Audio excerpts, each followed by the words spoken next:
কেউ যদি একজন মুমিনকে হত্যা করে, সে যেন দুনিয়ার সব মুমিনকে হত্যা করলো, তামাম দুনিয়ার মুমিনদেরকে হত্যা করলো, তামাম দুনিয়ার মুসলিমকে হত্যা করলো। সহিহ হাদিস। আজকে দেশের কথা বললে তো আবার অনেকের গায়ে লেগে যায়, বাদী হয়। আজকে বাংলাদেশের দুঃখজনক বিষয়, বাংলাদেশের একজন নন্দিত মুফাসসির মুফতি আমির হামজা, আমরা কারো ওই ভোটের পক্ষে যাব না, মুফতি আমির হামজা তিনি সংসদ সদস্য, মানে এমপি প্রার্থী, পদপ্রার্থী, এমপি পদপ্রার্থী। তো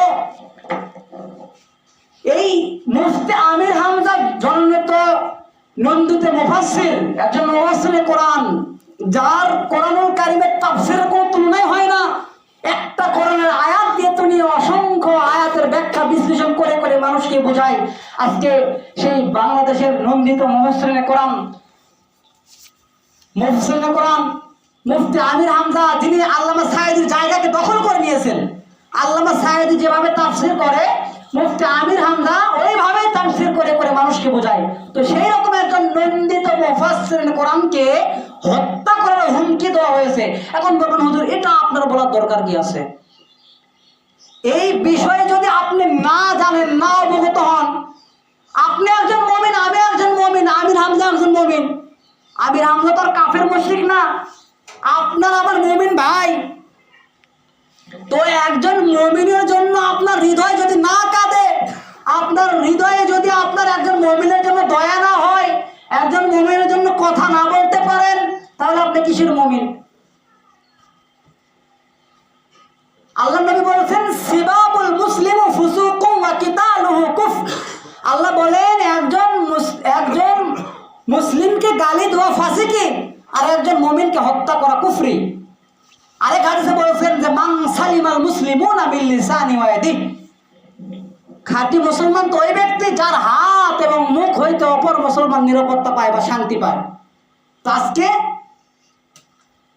এটা রাজনীতির খেলা চলতেছে। এই রাজনীতির জন্য একজন মুসলমান আরেকজন মুসলমানের কাছে নিরাপদ নয়। একটা রাজনীতির কারণে, একটা ভোটের কারণে একটা মুসলমান আর একটা মুসলমানের কাছে কি নিরাপত্তা নাই। টাকা পালেই গুলি, 1 লাখ টাকা দিলে 2-1 বছর বসে খাওয়া যাবে। টাকা বলেই করো গুলি, হত্যার হুমকি মানুষকে।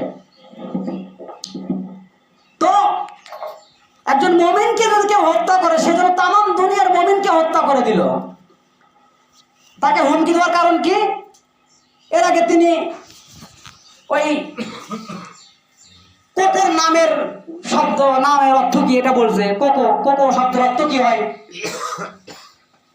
তো এই নামের অর্থ করতে গিয়ে তিনি একটু করছে। এটা অনেকদিন আগেকার বক্তব্য। এটাকে লক্ষ্য করে তারা কি করতেছে, এখন হুমকি দিচ্ছে। তো আমি এটাই বলতে চাই, এখনো তোমরা ক্ষমতায় যাওনি, এখনই মানুষকে হুমকি ধামকি দাও। 17 বছর তোমার তো খবরই ছিল না, তোমাদের খবর ছিল না, যাদের কারণে, যাদের জেল মামলা, যারা হাজত খেটে তোমাদেরকে এইরকম সরকার পতন করে একটা সুন্দর বাংলাদেশ গঠন করে দিল। আজকে সেই মানুষগুলোকে কি করে হুমকি দেয়। মানুষ কি করে, মানুষ অবদান ভুলে যায়, মানুষ ইতিহাস ভুলে যায়। আল্লাহ এটাই বলছে কোরআনুল কারীমের মধ্যে সূরা বাকারা, ওয়া ইয নাজাইনাকুম মিন আলি ফিরআউন। আল্লাহ বলেন, হে বনি ইসরাইল, তোমরা স্মরণ করো সেই ইতিহাসকে, ফিরআউনের ইতিহাসকে।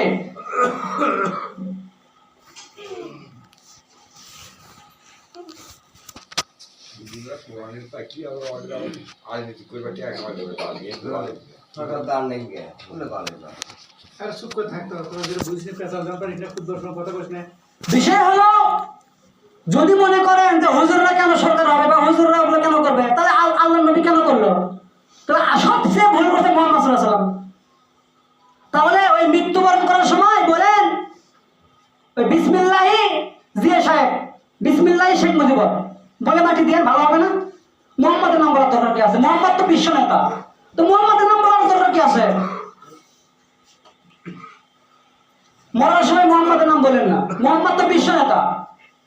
মোহাম্মদের নাম বলার দরকার নেই, তো জাতীয় ইমামের নাম বলেন, যে বিসমিল্লাহ জাতীয় ইমাম। যার সূরা ফাতিহা ঠিক নাই সে আবার জাতীয় ইমাম কিভাবে হয়? রাজনীতি করেন, বুঝে শুনে করেন। আমি তো আর কারো পক্ষে ভোট চাইনি যে ওই অমুকের পক্ষে ভোট দিলে ওইভাবে আপনাদেরকে বোঝানি যে অমুককে ভোট দিতে হবে। ওইটা বোঝালে না হয় কথা বললে একটা সাজে। দোয়া করেন কারো পক্ষে কোনো ভোটদান না আছে, কারো এক কাপ চাও না খাই, ওগুলো আমরা করি না, সবাই করে না। আল্লাহ পাক তৌফিক দান করুন। আলহামদুলিল্লাহি রাব্বিল আলামিন।